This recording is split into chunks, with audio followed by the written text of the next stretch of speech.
vemos que Dios en el Antiguo Testamento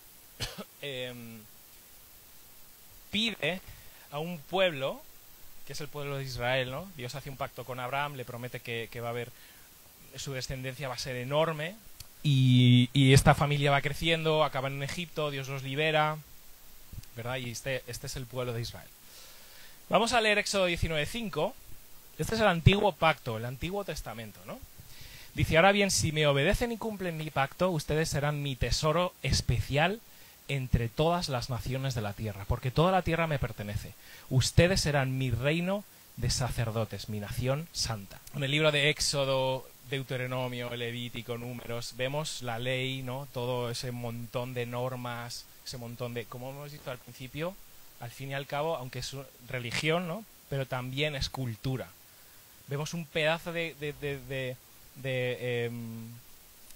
montón de normas, ¿no? De ritos, de mandamientos, ¿no? Vemos festividades, vemos todo, absolutamente todo recordaba a Dios de alguna manera, ¿no? Eran su nación santa, una nación apartada y una nación marcada y muy diferenciada, o eso es lo que Dios quería, de todos los pueblos que había alrededor, ¿no? Tan solo vamos a ver por encima una de las fiestas, ¿no? Que es el festival de las enramadas. ¿Vale? Esta era una de las de los tres festivales más importantes, ¿vale? No vamos a hablar toda la ley judía, ¿no? Pero solo vamos a ver una pinceladita de lo que Dios pretendía hacer con este pueblo, ¿no? Crear una cultura santa, ¿no? Una cultura en la que la gente, pues, en lo que, o sea, en Deuteronomio 6 dice, por ejemplo, que toda la ley estuviera impregnada, que se la contaran a sus hijos, que cantaran los salmos, que se transmitiera de una generación a otra. Todo estaba impregnado, ¿no? El sábado, una vez a la semana, pues descansaban obligatoriamente, ¿no? Había festividades a lo largo del año, tenían ciertos alimentos que podían comer y otros que no, vestido, bueno, un mogollón de cosas, ¿no? Pero todo al final era una cultura.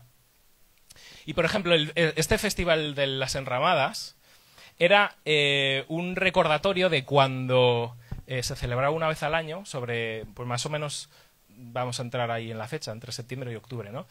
Es las últimas cosechas del año, ¿no? Y entonces Dios les dijo que tenían que vivir durante 7 días que recogieran ramas de olivo, de no sé qué, de no sé cuántos, que hicieran unas chocitas y que todo el mundo tenía que vivir durante 7 días en una choza, básicamente, ¿no? En una enramada.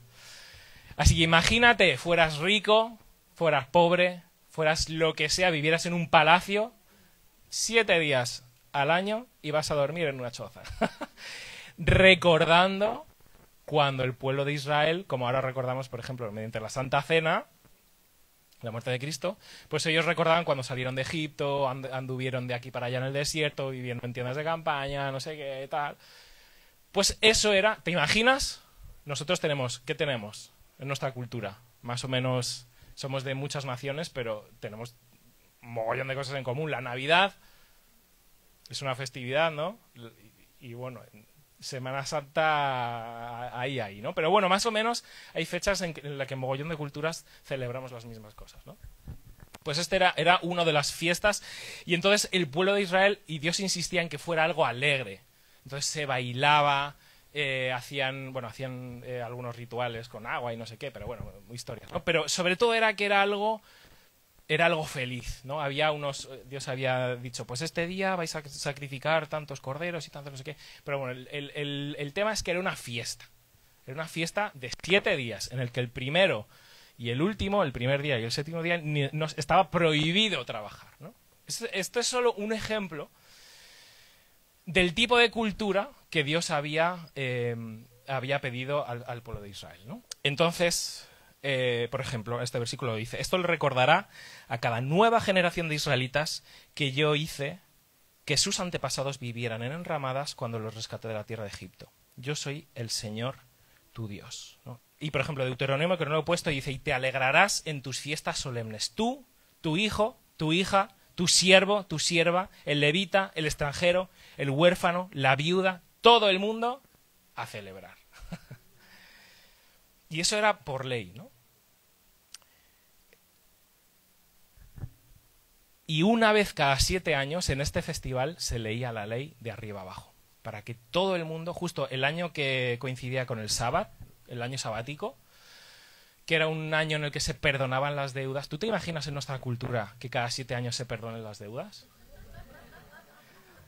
De hecho, hay versículos que dice, no seas ratilla, bueno, parafraseo un poco, no seas ratilla pensando a ver cuándo, acabamos de pasar el sábado, hasta dentro de 7 años no puedo. No, dice, no seas así. Si tu hermano israelita necesita un abrigo, dáselo. Y que te lo devuelva, pues, o sea, que se arreglen las deudas, ¿no?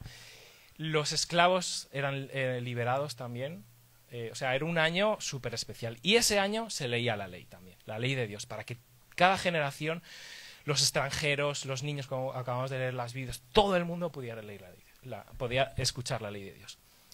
Y lo primero que quiero preguntarte es, ¿qué cultura estás generando tú en tu casa? ¿Qué cultura estás generando tú en tu familia? ¿Qué cultura tienes tus...? Porque claro, ahora estamos este es el antiguo pacto, ¿no? Ahora estamos en el nuevo pacto. Y el nuevo pacto no es que tenga defectos, sino que de repente toda esta religión y cultura... ¡Hala, Dios! por resumirlo, ¿no? No es que desaparezca, pero en Cristo pues está todo cumplido. Bueno, no lo vamos a explicar, ¿no? Pero quiero decir que en el Nuevo Testamento no hay... Por ejemplo, la Santa Cena, ¿cómo narices se hace eso? Porque si tú lees el capítulo de la Santa Cena, dice Jesús que recordemos, como acabamos de hacer, por medio del pan, por medio del vino, pero no dice qué pan ni qué vino, y gracias a eso, pues cada congregación cristiana pues hace algo un poco diferente, ¿no? Pues una oblea, no, tiene que ser un pan redondo bonito, pues vale con la barra del chino, no, ¿cómo vamos a comprar la barra del chino? No puede ser con alcohol, porque hay hermanos que han pasado por alcoholismo y por amor a ellos vamos a tomar mosto, pero es que la Biblia dice vino, pero da igual porque el griego dice que no sé qué. Bueno, en fin. Quiero decir que la cultura puede cambiar, ¿no? Entonces, en el Nuevo Testamento hay muchísimas cosas que dependen un poco de la cultura de cada uno, ¿no? Luego lo vamos a desarrollar un poco más. Pero el punto importante es ¿qué estamos haciendo? ¿Tienes, entre comillas, días sagrados? ¿Tienes momentos sagrados? Por ejemplo, el viernes de Café con Dios yo no hago nada. No hago otra cosa que ir a Café con Dios. El domingo por la mañana yo no hago nada, yo no programo nada, yo no me voy de vacaciones. Bueno, a ver, si te has ido de vacaciones, vale, ok. Pero quiere decir, yo no programo nada, no programo un torneo, no programo un torneo de pádel, no programo la comidita, bueno, la comidita con la familia sí, pero a la 10 no. No programo, porque es mi momento sagrado. Es mi momento con el Señor. Y punto. Y no hay nada. Una fiebre de 37 tampoco. Una de 38, bueno, una de 39 ya me deja baldado, ya me quedo en casa. Bueno, ¿ves? Pero ahí ya cada uno, ¿no? Con eso. Pero quiero decir, ¿qué cultura estás enseñando cosas a tus hijos? ¿Estás enseñándole cuentecitos? ¿Estás cantando cancioncitas como leemos en el Antiguo Testamento? ¿O hay una cultura... ¿Qué cultura hay en tu casa? De queja. Es una cultura de queja. Es una cultura de tirarse cuchillos unos a otros, metafóricos, evidentemente. Es una cultura de vamos a consumir todo lo que tenemos, lo consumimos y vemos el año que viene ya qué hacemos.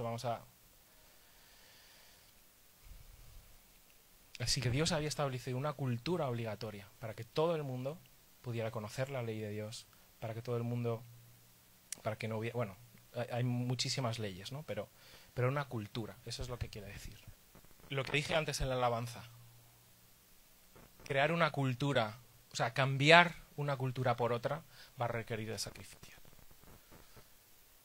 Pero te aseguro que van a traer tanto beneficio a tu vida que en el momento de sacrificarlo, más adelante ya ni te va a costar. Es verdad que un domingo...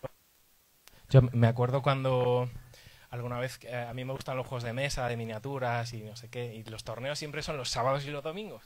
Entonces, si ganabas el sábado, la final era el domingo. Y entonces yo, con mi hermano, en plan de, ¿pero cómo va a ser el torneo? ¿Y si ganamos? ¿Y si ganamos? Bueno, pues no pasa nada, por un día no pasa nada, no sé qué. pero yo le decía a mi hermano, bueno, pero vamos a sacrificarlo, ¿no? O sea, porque uno empieza así, ¿no? Pero si tú has decidido santificar un domingo, que nada te mueva. Es un sacrificio. Y duele, ¿no? Y es un ejemplo muy, muy sencillo, muy fácil, ¿no? Pero Dios poco a poco va pidiendo que sacrifiquemos. No solo las cosas malas, sino también las buenas. Imagínate a Abraham, Dios le pidió que sacrificara a su propio hijo. Y Abraham dijo, Dios es capaz, porque Abraham sabía que a través de su único hijo Dios iba a cumplir la promesa de hacer una nación enorme, ¿no? Él pensaba, bueno, Dios me lo pide, luego me lo resucitará. Eso es lo que pensó. Imagínate la fe que tenía, ¿no? Cultura. Bueno, vamos a tocar algunos temas.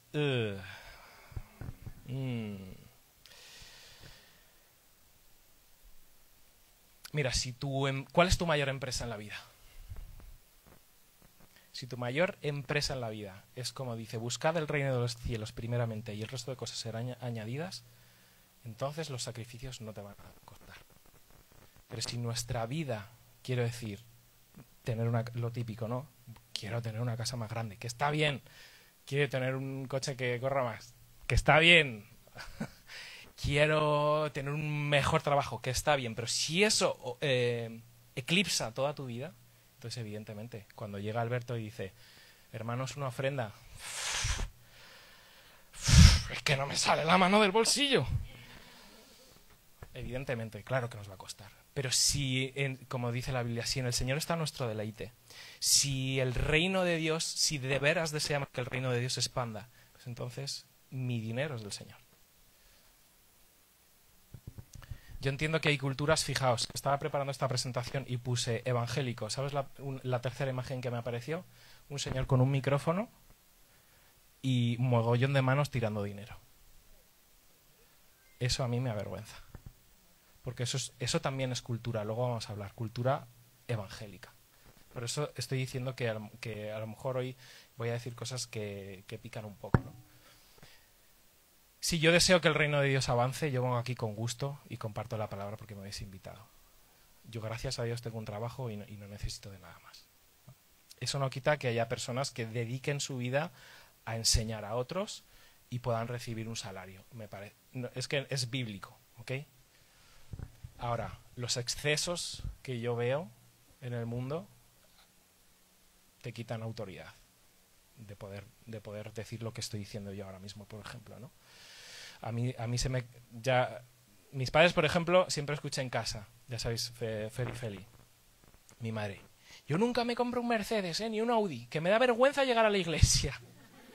Y ahí está mi madre con su C2 amarillo, que tiene, no sé, 15 años, que no sé cómo aguanta, ¿no? Pero ellos decidieron vivir una vida sobria, sin que falte de nada, nunca ha faltado de nada en casa, pero tampoco con cosas ostentosas, bueno, en fin. Una vez más, esto es cultura. Va a haber límites, que luego vamos a hablar, que a lo mejor unos tengan en un sitio y en otros en otro, y más o menos no hay problema, ¿vale? Entonces tenemos que sacrificar. Si la empresa de nuestra vida es la iglesia, entonces no te va a costar. No te va a costar sacrificar tu tiempo, no te va a costar sacrificar tu dinero, porque sabes que es para un bien y además son tesoros que nos hacemos en el cielo. Todo lo que tú gastes aquí, todo lo que tú inviertas aquí se va a pudrir, pero Dios dice, haz tus tesoros en el cielo.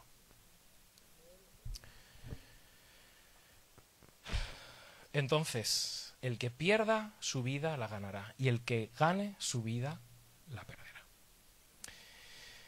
Entonces, esto cuesta, por supuesto que cuesta. O sea, en el Antiguo Testamento, cada cosecha que tú hacías, tenías que dar un diezmo, tenías que dar un becerro, no sé qué, por el pecado. Yo no me lo sé de memoria, ¿vale? Pero es más los que calculan todo eso, saben que es más del 10%, es más, o sea, y además no era monetario, eran tus animales, era tu grano, y lo veis ahí quemándose, ¿no? Quemándose, pero era lo que Dios había pedido. Era un sacrificio, ¿no? Dios no lo necesita, pero sí necesita que nuestro corazón esté entregado a Él. ¿Y qué pasó con el pueblo de Israel? Cambió su cultura, menospreció todo lo que Dios les había ordenado y cambiaron su cultura por la cultura de fuera. Y eso es lo que nos pasa a nosotros también. Vemos lo que tienen otros, vemos cómo viven otros y pensamos que ahí está la felicidad. A lo mejor no lo dices con tu boca, pero inconscientemente lo pensamos. Guau, si me tocara la lotería ahora mismo. ¿Sabéis? Las pocas personas que conozco que les ha podido tocar algún tipo de lotería han arruinado su vida. No han sabido gestionar una cantidad de dinero tan grande. Imagínate, de repente tienes 1 millón de euros. Todos los que tienes alrededor de repente se convierten en pequeñas sanguijuelas, en plan de ¿me estás invitando a cenar porque quieres que yo te invite? ¿O cómo va esto? ¿No? O de repente alguien tiene una deuda de 10.000 euros y tú tienes 1 millón. ¿Cómo no? O sea, de repente las relaciones empiezan a ser raras, empieza a haber problemas, discusiones, no sé qué. Yo lo pienso y digo, no sabría qué hacer. O a lo mejor sí, te compras esto, lo otro, no sé qué, no sé cuántos. Pero el hecho es que la gente no ha sabido gestionarlo, ¿no? Así que no pensemos que la cultura que tenemos a nuestro alrededor es mejor que que las enseñanzas que Dios nos da, ¿no? Es mejor dar que recibir, perdona a aquel que te ha hecho daño, sé fiel a tu mujer, cuidado cómo miras a la gente que tienes alrededor, mírala sin lujuria, si quieres que te vaya bien por lo menos, no sé, un montón de cosas, ¿no? Que si las sigues, pequeños sacrificios tendrán en tu vida un resultado muchísimo mayor de lo que pensamos. Así que este pueblo de Israel se torció. Y como Dios hace cuando una nación se pierde y se entrega al mal, a sacrificar a sus hijos en el fuego, a hacer, atrocidades, vino el juicio de Dios. Después de años y siglos de advertencias, vino, ¿no?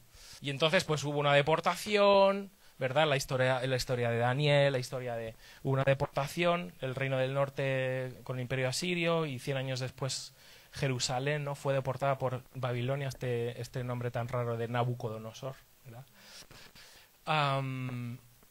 Y entonces 70 años después volvieron.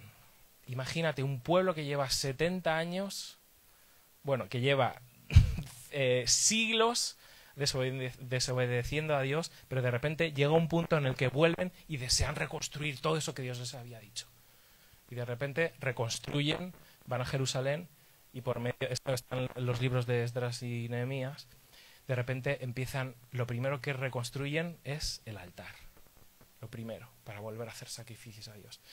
Luego restauran el templo, lo más importante, luego la ciudad de la muralla, etcétera, etcétera, etcétera. Llega el momento en el que Esdras vuelven a leer la ley de Dios. Esdras empieza a leer la ley de Dios. ¿Y sabes qué ocurrió? Que todo el pueblo que tenía ganas de reconstruir la cultura, que reconstruir todo, empiezan a enterarse de lo mal que habían vivido y lo lejos que estaba su forma de vivir con la forma de Dios. Y empezaron a llorar. Y se empezaron a entristecer. Y empezaron a decir, pero no, es un momento de alegría, ¿no? ¿Y sabéis qué pasaba? Que muchos de los hijos de estas personas eran directamente extranjeros, no sabían ni siquiera el hebreo. Así que tenían que hacer una labor de traducción. Mientras Esdras hablaba, había levitas por ahí traduciéndole a la gente a su idioma, traduciendo, para que todo el mundo pudiera enterarse, ¿no? A ver cómo digo esto. ¿Eres un extraterrestre en este mundo como cristiano? ¿O eres alguien accesible? ¿Hablas el idioma de la gente o necesitas que alguien venga a traducirte lo que estás diciendo? Lo que quiero decir con esto es, tenemos que tener en cuenta la cultura en la que estamos. Tenemos que tener en cuenta la cultura de la persona que tenemos enfrente. Porque si nunca, por ejemplo, si nunca has escuchado hablar del Evangelio, no empieces a hablar de un cordero inmolado porque no va a entender nada. Me estoy haciendo entender. Mira, en el Nuevo Testamento vemos a Jesús destrozando la cultura de una manera tremendamente ofensiva para los escribas, para los fariseos, para todos aquellos que sabían la ley. ¿Pero por qué? Por amor a la persona que tenía enfrente. Por amor a un leproso, Cristo violó Cristo quebró esa prohibición que había de acercarse a un leproso. Los leprosos tenían que estar alejados con una campanita avisando, leproso, leproso. ¿Por qué? Por una razón evidente. Si tú tocabas un leproso, pues aquello se expandía y, ¿vale? Entonces, por eso el Antiguo Testamento, la gente leprosa tenía que vivir apartada, ¿no? Pero Cristo, por amor, tocó al leproso y lo sanó. La mujer que tenía que haber sido lapidada a pedradas por haber sido adúltera, Cristo dijo que levante, o sea, que tire la piedra el que esté libre de pecado, que tire la primera piedra. Cristo comía y bebía, le llamaban comilón y borracho, porque se iba con gente que no era judía, que eso también, tú no te podías juntar con otros judíos. Él se juntaba por amor a ellos, y comía y discutía y hablaba con ellos. Cuando sanó a aquel hombre con una mano seca, ¿qué hace sanando en sábado? Jesús, está prohibido. Esa era la cultura. Así de cuadriculados, ¿verdad? Pero Jesús, por amor a la gente. Y esa es la Iglesia. Entonces, como decía antes, hay muchísimos temas que ha hecho que la cristiandad se divida. He puesto los tres grandes, ¿no? Los católicos, los evangélicos y los ortodoxos, pero hay mogollón más. ¿Vale? Y este es un tema difícil de tratar, no me voy a meter mucho, ¿vale? Pero lo único que quiero que comprendas es que como evangélicos también tenemos una cultura. Y una cultura que muchas veces no nos acerca a la gente. ¿Vale? No voy a decir, no me voy a meter, insisto, mucho, ¿vale? Pero tan solo piensa, Jesús no le importó quebrar ciertas cosas de cultura para llegar al corazón de la gente, para poder compartir el Evangelio. Piensa cómo, insisto, esto no es que esté bien o que esté mal, pero ¿has visto cómo oramos a veces? De 10 palabras hemos dicho 4 veces Señor, 5 Dios Padre Eterno Santo. ¿Está mal? No está mal. O sea, que no es que esté mal, pero insisto, cuando otros cristianos nos oyen a los evangélicos orar, alguno dice, o sea, no es que esté mal, pero dice, ¿por qué decís tanto Señor? Y de eso no te das cuenta hasta que alguien viene y te lo dice. Y dices tú, es verdad, bueno, a ver, porque me estoy dirigiendo a Dios, ¿no? Pero es raruno, a veces. No, a ver, no quiero ofender a nadie, por favor. No quiero ofender a nadie, pero es cierto que hay gente que empieza, Señor Padre bendito de la gloria, pipa.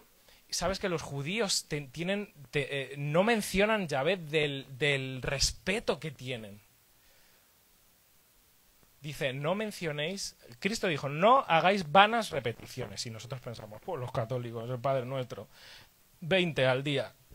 Bueno, a lo mejor hay más vanas repeticiones, no tomarás el nombre de Dios en vano. O sea, no quiero que nadie se ofenda con esto, ¿vale? Pero de un polo a otro, ¿no? A veces, Señor, Dios te... Bueno, el otro día lo dijo Fer, de hecho, ¿no? Me parece. Dios te bendiga, Dios te bendiga. Es maravilloso querer bendecir a todo el mundo. Pero, por favor, dilo de forma intencional. De hecho, Juan Cano decía, no digas Dios te bendiga, porque ese hombre está perdidísimo. Es que la gracia de Cristo te alcance. Pero, o sea, con esto quiero decir que pienses cómo hablas dentro de la iglesia y cómo hablas fuera. Si hay una diferencia abismal, estamos lejos, estamos creando brechas entre la gente. ¿Me explico?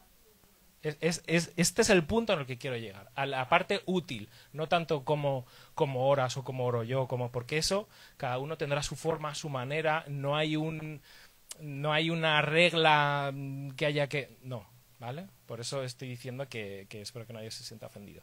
Pero si estamos generando una brecha, tenemos que darle una vuelta.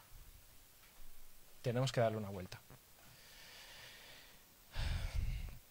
Cómo nos expresamos, a veces hay gente, hermano, eso, no sé qué, no sé cuántos, pero luego en la calle ves al hermano y dices, ¿Quién es este? Efectivamente, es otra persona. Pero, ¿y por qué aquí sí, ahí no? No entiendo. ¿Vale? ¿Sabéis? Antiguamente, bueno, cuando yo era pequeño, por ejemplo, yo así no podía compartir. Tenía que llevar pantalón largo. Eso es cultura, no es ni mejor ni peor, eran otros tiempos, ¿no? Las mujeres llevaban, por lo menos donde yo iba, velo, tenían que tener el pelo tapado.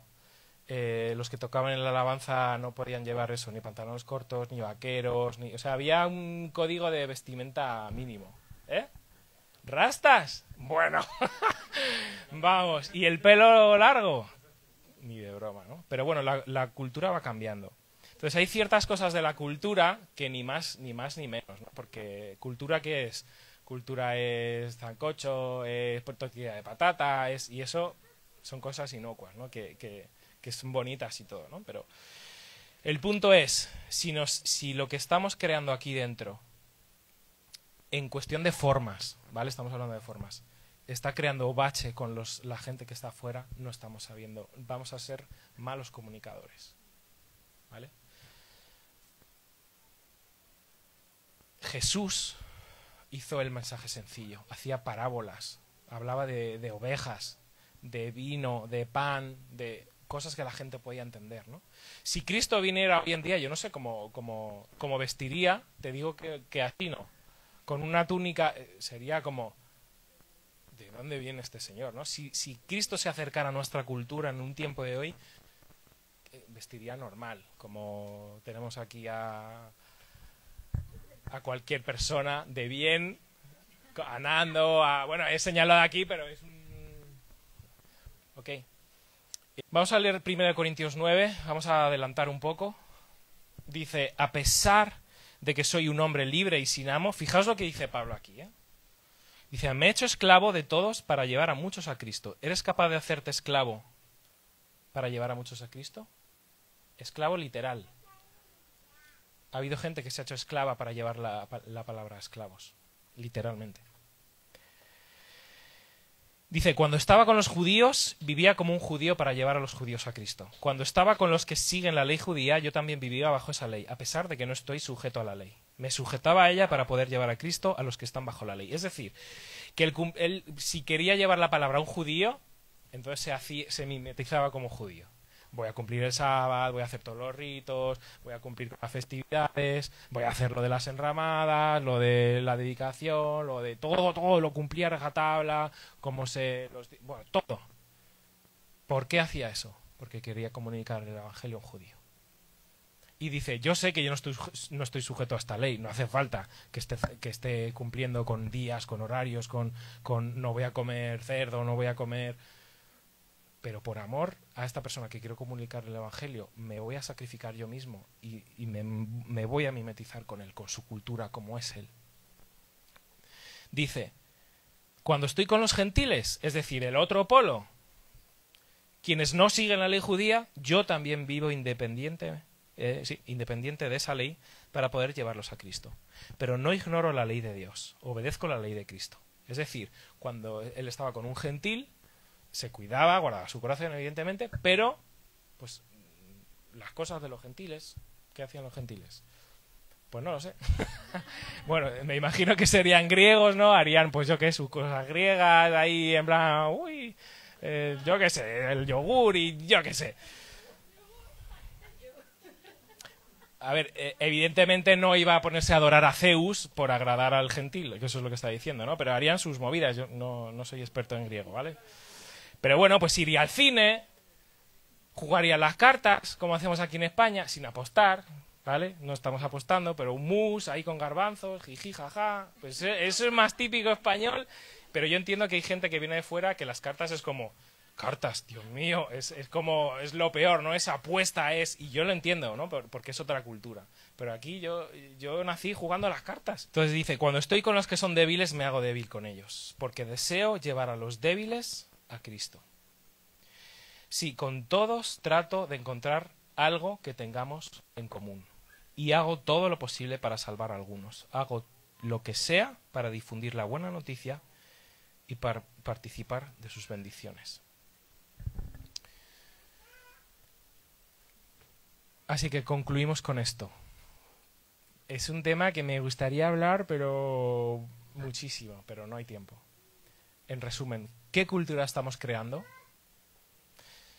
Y si es una cultura que la gente pueda comprender, que la gente de nuestro alrededor, que nuestros vecinos, que la gente con la que estamos pueda entender.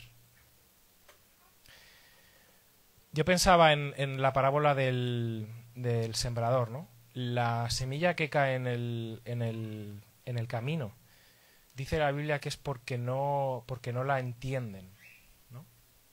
Y yo pensaba, es cierto que hay gente que no quiere entender porque no le da la gana entender, ¿no?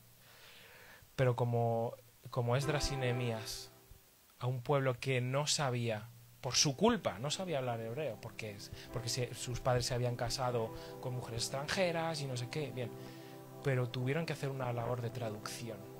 Si tú quieres que la gente escuche el mensaje, por favor, háblalo en su idioma, háblalo en su cultura. Si no podemos volver atrás a volver a hablar la Biblia en latín y que solo nos enteremos los que sabemos latín, eso ya ocurrió.